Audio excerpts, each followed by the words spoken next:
Hi everybody.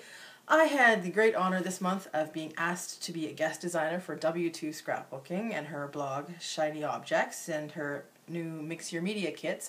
So for April she asked me if I would do the kits. They went on her blog today and I told everybody I would put up a video later of the projects I did so you can get a better idea as opposed to the pictures on what I did. So one of the projects I did was this journal page. And I used the stencils that I got from her, which you can kind of see right there, the leaf-shaped stencils. I gessoed the page and then put some heavy gesso with the stencils in a few of the places.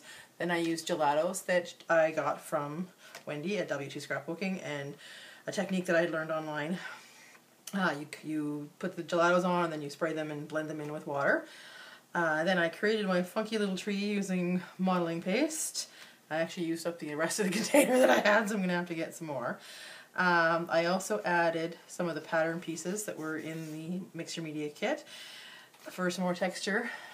And I also used these wonderful little cards just to have my writing on there. Added some black. I learned that from a couple people who do journaling. You have to put black on there.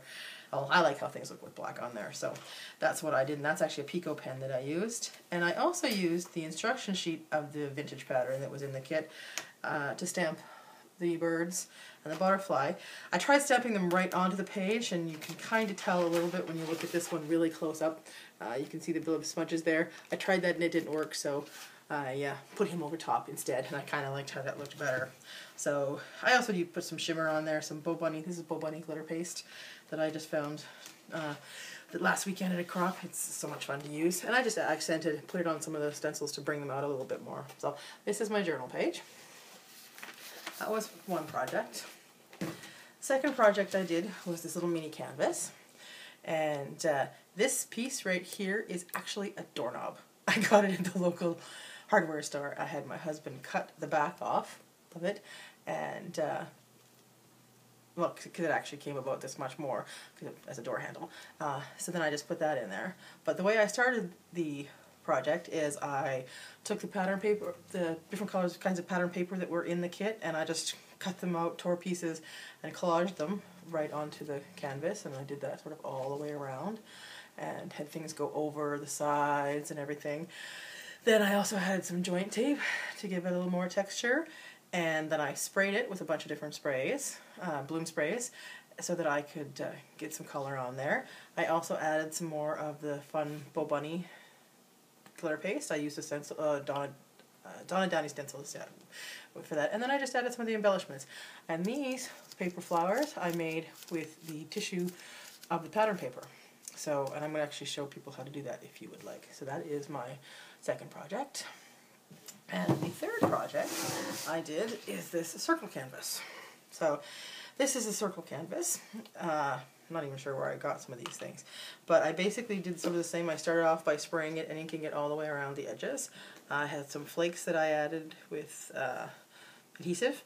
And then I just took the rest of a bunch of the other stuff from the kit and stuck it on here. So I've got the little mirror pieces, some of the metal embellishments. These were the antique photos that were in there. People keep asking me if they're my relatives. They're not, even though this one actually looks a lot like a picture of my mother that I have somewhere. And then I just used some more of the ephemera that I have around and that came in the kit.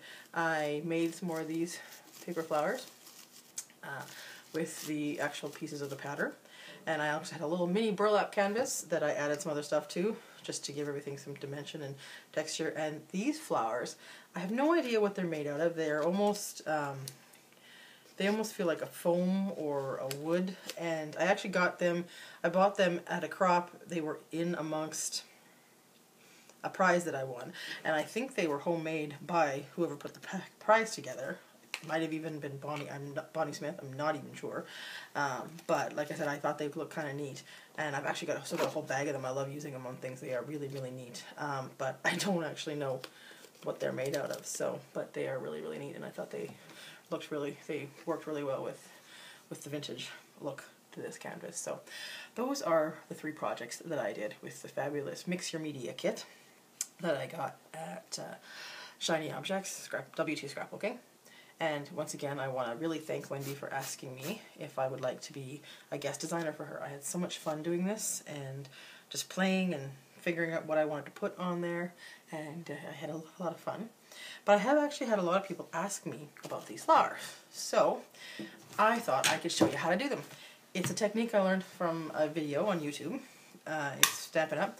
So you use a Stampin' Up punch, and you need one brad. Doesn't really matter what color or size because you're not going to see it. And I didn't bring my pokey tool upstairs, so I'm going to have to try this without the pokey tool.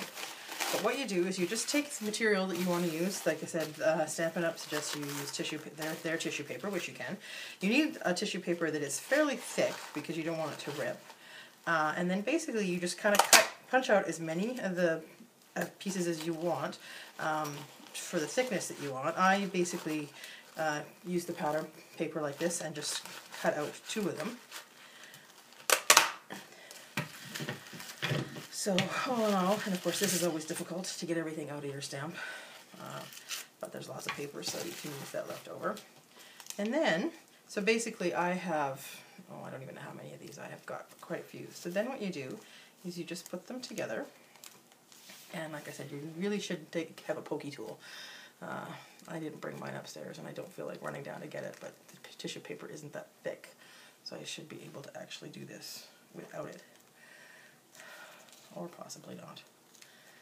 Oh, there we go. Yeah, you just poke that right through in the middle. And I'll do the other half of it again. And I've got a couple of different punches that are this shape. This is the 1 3/4. I think it's called the daisy punch. And I've got a smaller one, which is I use the smaller one to make the smaller flowers on the smaller canvas. And yeah.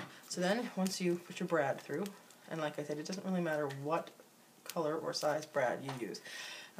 If you use a bigger one, you probably will see it through the top, but then you just take, I usually take 1 or 2 layers at a time, and you just crinkle them up into the middle, kind of like that. I don't know if you can really tell. And you basically just do that to everything. And like I said, I usually do it a few at a time. You can do it 1 at a time. The more you crinkle it and the more individual ones you do at a time, you get fuller flowers. But you basically just gather everything up and crinkle it all up until you sort of have a little ball shape like that.